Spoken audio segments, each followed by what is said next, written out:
Chaîne. Si c'est la première fois, n'oubliez pas de vous abonner, de cliquer sur la cloche de notification et de liker les vidéos que je vais faire ou que vous allez voir sur ma chaîne.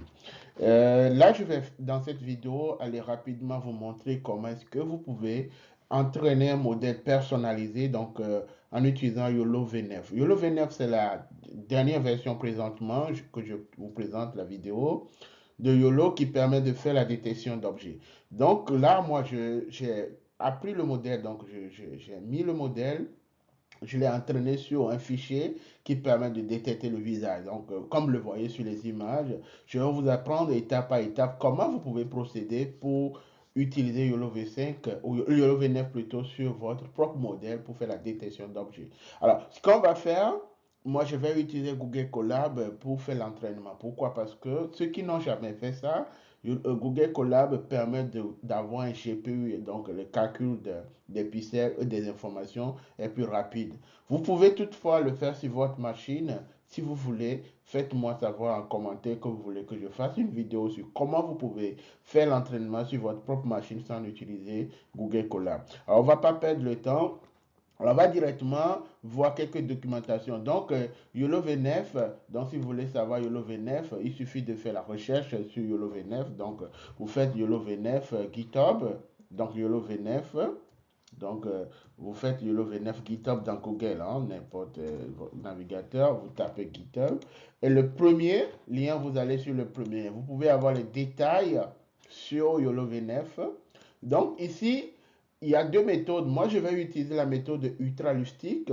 Ultralustic qui est la société qui a fait le YOLO V8. Donc, je vais utiliser son package pour entraîner. Mais je vous montre que vous pouvez utiliser directement le repo. Dans le repo qui est ici, donc quand vous voulez entraîner, je ferai une vidéo sur ça également. Donc, vous allez utiliser la fonction train ici. Et dans cette fonction train, vous aurez à remplacer des éléments. Donc, au niveau d'ici. Donc, vous aurez à remplacer, donc choisir la version de YOLO V9 que vous voulez utiliser, le chemin, donc le poids que vous voulez et les configurations. Donc, ça, je l'utiliserai plus tard pour vous montrer.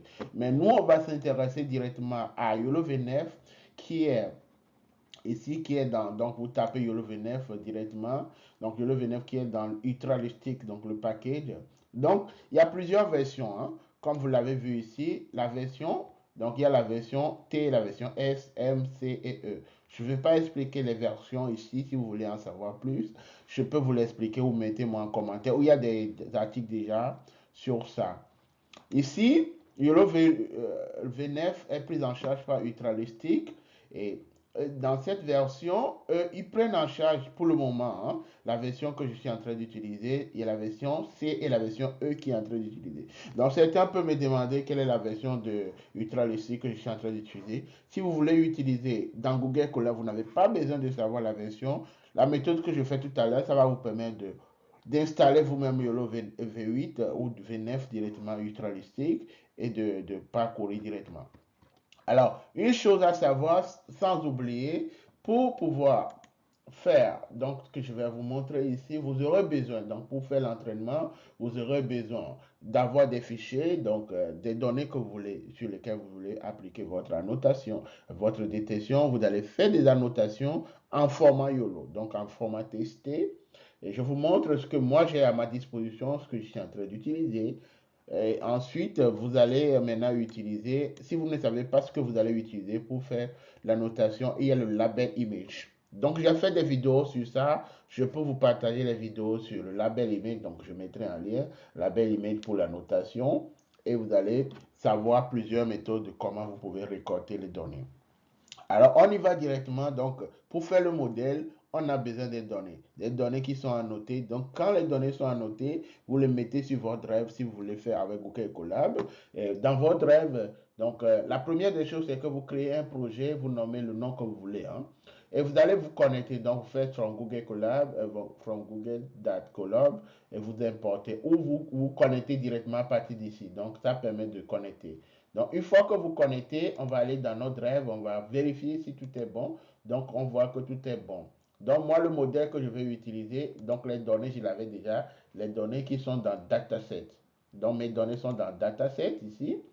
Et j'avais, dans les données, j'avais l'image, donc les images que je vais utiliser, et les labels, donc les annotations.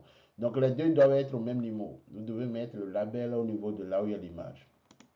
Et vous devez avoir un fichier de configuration qui permet en fait d'avoir le chemin des configurations. Donc je viens ici, moi je vais faire la détection de visage. Donc dans ce fichier YAML, je viens définir ici le chemin vers mon annotation, donc le dataset que j'ai ici.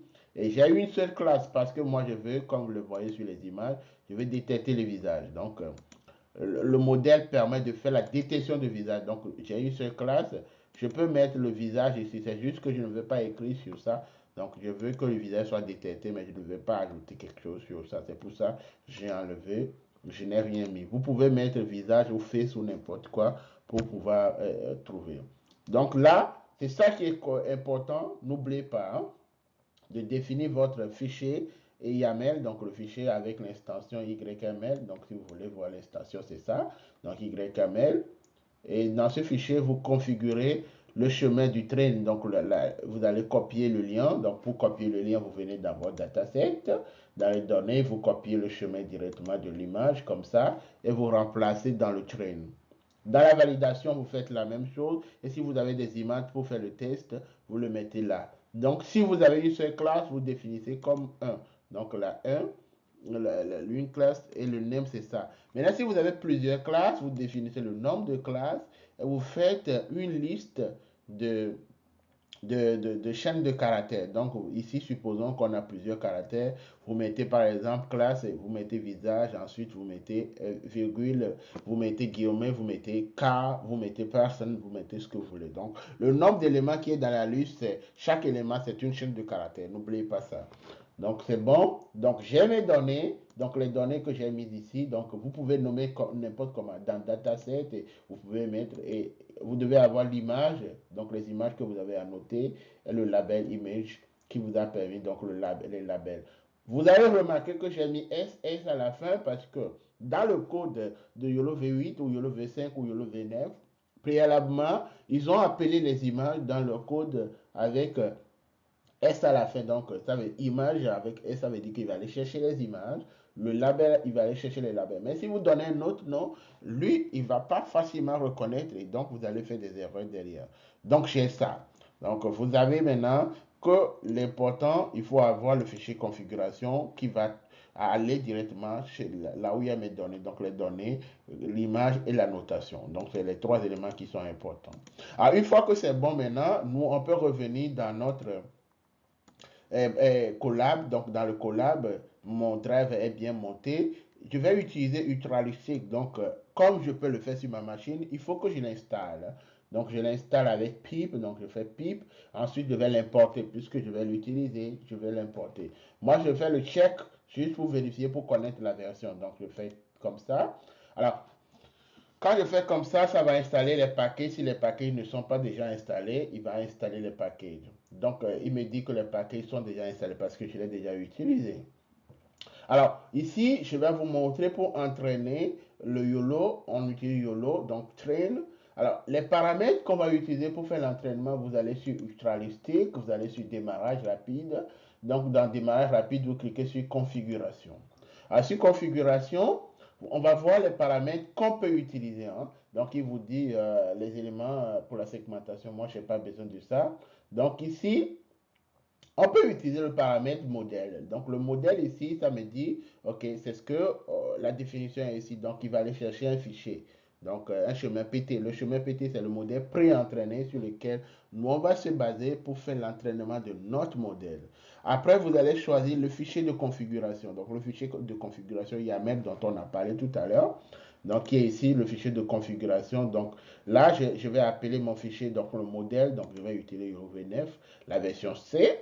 Le data qui est ici, ça va prendre le fichier de configuration. Donc, il faut que je réduise un peu pour que vous voyez. Donc, ça va prendre le chemin du fichier de configuration. Donc, le fichier de configuration, je vous avais montré tout à l'heure, ça se trouve ici. Hein. Je viens ici, ça se trouve dans mon ici et je l'ai mis dans data. Donc, quand vous voyez le chemin, donc c'est ça que je copie le chemin et je le remplace ici. Donc ça, c'est bon. Je l'ai remplacé. Une fois que je le remplace, alors je vais voir quels sont les paramètres que je peux utiliser. Alors, il y a des paramètres qui sont très essentiels à ne pas oublier. Donc, vous voyez, d'abord le modèle pré-entraîné, le data, le chemin du fichier de configuration YAML. L'époque, donc l'époque, les gens vont se dire c'est quoi l'époque? La définition est donnée ici, c'est le nombre total d'époques ou le nombre de passages complets sur l'ensemble des bases de données, de votre base de données ou de données que vous allez utiliser. Donc vous pouvez varier donc les valeurs de 0 jusqu'à de 1 jusqu'à ce que votre modèle soit bien. Ensuite, il y a un élément, il y a deux éléments qui restent à utiliser qui sont essentiels, les paramètres. Il y a le batch size. Donc, ici, ça va permettre de voir le tout qu'on peut faire sur une image donnée. Donc, la définition est ici, je ne vais pas le lire pour vous. La taille de l'image cible que vous voulez, donc le image size aussi, il faut que vous définissez. Donc, vous voyez les paramètres de l'entraînement. On a le modèle pré-entraîné, la data, le schéma de configuration, l'époque, le batch size, l'image size. Et ensuite, quand vous voulez qu'à la fin, votre modèle soit enregistré, on va utiliser la fonctionnalité Save. Le Save va vous permettre d'enregistrer seulement le modèle entraîné, c'est-à-dire le poids du modèle entraîné et les autres informations. Les autres éléments, ça dépend de ce que vous allez faire. Si vous voulez faire l'optimiseur, vous pouvez choisir Auto, l'optimiseur Auto pour travailler. Et les autres éléments. Donc, moi, je vais me baser sur les choses essentielles. Ça, les autres éléments, vous pouvez voir. En fonction du modèle, vous pouvez voir. Donc, je vous montre qu'il y a des paramètres qu'on peut ajuster. Donc, moi, ici, je vais choisir. Donc, j'ai pris mon YOLO que je vais utiliser la fonction train parce que je vais entraîner. Alors, puisque je vais entraîner maintenant, je vais définir mon modèle pré-entraîné. Comme je vous ai montré tout à l'heure, on peut utiliser ici la version C ou la version E, qui est pour le moment prise en charge par Ultralistic. Vous pouvez prendre d'autres versions si vous voulez prendre le package qui est ici. Donc, si vous voulez prendre le package qui est ici, donc la fonction train, vous allez définir ce que vous voulez parmi les 5 qui sont là. Mais si vous voulez utiliser le Ultralistic, alors pour le moment, ce qui est pris en compte, il y a la version E et la version C. Donc, moi, je prends le E, donc la C plutôt la version C pour le moment.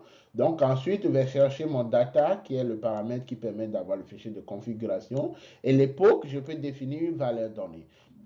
L'entraînement, donc le résultat que vous avez vu, les résultats qui sont ici, je l'ai entraîné sur une époque 10 et sur un batch size 5. Je peux augmenter, je peux prendre par exemple l'époque, je peux prendre 50. Ensuite, je peux prendre le batch size par exemple à 16 ou je peux prendre une autre valeur, mais je prends 16 par exemple. Et l'image cible, donc moi je prends 320 parce que je dis que si dans une image, j'ai des petites de forme de visage. Donc, là, des enfants, par exemple, ils puissent détecter le visage avec un pixel très, très bas. Donc, je peux le faire. Donc, c'est pour vous expliquer. Et le save que je mets dans la trou ici, c'est juste pour permettre de pouvoir enregistrer mon modèle à la fin. Donc, voilà les choses essentielles. J'importe le package. Je l'installe d'abord, je l'importe. Je peux checker pour voir la version. Donc, la version que je suis en train d'utiliser. La version du Python qui est lancée, donc qui va avec le PyTorch qui est là, donc il va prendre le torch. Et le GPU que je peux utiliser, il prend un CPU avec un GPU, tout ça. Donc le GPU, j'utilise la T4 jusqu'à, ça peut aller jusqu'à 15 Go. Ça ne veut pas dire que ça va me donner 15 Go. Donc voilà. Ensuite, quand c'est bon maintenant, je peux lancer mon code. Hein. Je lance le code pour faire l'entraînement. Donc je lance le code là. Et le code va, vous allez voir les détails, le code va me dire ce que je suis en train d'utiliser. Donc, il me dit ici que je suis en train d'utiliser ça. Donc, c'est les informations, je ne vais pas les lire. Il va donner les détails sur le réseau neurone, comment est-ce que c'est formé, les réseaux qui sont choisis. Après, vous pouvez visualiser, moi je ne vais pas visualiser là-bas, et il va aller parcourir le nombre d'images que j'ai. Donc, vous allez remarquer que mon entraînement se fait sur 566 images. Donc, et 126 ont un background donné. Donc, il va appliquer les transformations. Donc, il fait l'augmentation. Il applique les blues. Donc, il va flouter. Donc, il va utiliser par exemple un fit médian. Il fait les autres choses. Il va utiliser l'optimiseur. Donc, je ne l'ai pas pris. Donc, il a pris automatiquement. Sinon, on peut choisir des optimiseurs. Quand il a pris ici automatiquement, à la fin, il a choisi Adam. Donc, il a choisi l'optimiseur Adam. Il a appliqué les choses. Et là, la visualisation, il me dit que je vais voir la visualisation derrière. Donc, le résultat sera dans la fonction, donc ça serait dans le fichier range, donc le fichier range ici, et dans detect et train 2. Mais comme le modèle est en cours, je ne peux pas aller, donc le train 2 c'est ça. Donc les résultats que j'avais ici, c'est parce que je vais appliquer. Donc après, si vous voulez tester, donc je fais YOLO detect et predict. Donc le modèle, donc predict, je veux que le résultat s'enregistre seulement dans predict. Detect, c'est ça. Et ça va prendre le code de détection. Je vais l'enregistrer dans un fichier qui s'appelle predict. Donc ça va me donner le nom de predict comme ici. Et je mets déjà là où il y a mon poids, donc le chemin du poids du modèle que j'ai et la source, l'image sur laquelle je vais appliquer. Si c'est une caméra, la source, ça serait 0 ou n'importe l'indice de la caméra. Donc voilà, de façon rapide, comment vous pouvez entraîner votre modèle de YOLO V9. Vous pouvez choisir la version que vous voulez. N'oubliez pas d'annoter d'abord bien votre image en utilisant la belle image. Donc j'ai déjà une vidéo sur ma chaîne. Donc je mettrai le lien en commentaire par rapport à ce que je vais publier. Et si vous avez des questions, soyez à l'aise à me les poser. Je vais facilement vous les répondre tant que je voudrais ou quand j'aurai un peu de temps. Et je serai aussi ravi de vous aider sur vos projets. Si vous avez des projets dans le computer vision, dans le deep learning ou dans l'IA pour faire la détection, la segmentation, la classification ou autre chose, je peux vous aider. Je peux vous aider à faire des projets. Mais dans les projets, n'oubliez pas que quand je vous aide, c'est pas gratuit, donc on va en discuter. Vous avez mon mail en description, donc vous m'écrivez et on va en discuter en privé derrière. N'oubliez pas de liker, de partager si vous n'avez pas encore partagé, de vous abonner si vous n'êtes pas encore abonné à ma chaîne. J'espère que cette vidéo pourra vous aider facilement dans les jours à venir à faire vos modèles de YOLO V9, à savoir comment entraîner vous-même vos modèles, à ne pas se baser sur les modèles pré-entraînés et à faire facilement les choses. J'ai fait des vidéos sur comment appliquer par exemple deux caméras, le modèle de YOLO V9 sur deux caméras. Donc ça veut dire que si vous arrivez à entraîner votre propre modèle, vous pouvez l'appliquer sur deux caméras ou plusieurs caméras. J'ai fait des modèles sur YOLO V8, des vidéos et plusieurs choses qui peuvent vous intéresser. Alors je vous laisse profiter de la vidéo et laissez en commentaire les messages si vous avez beaucoup apprécié la vidéo.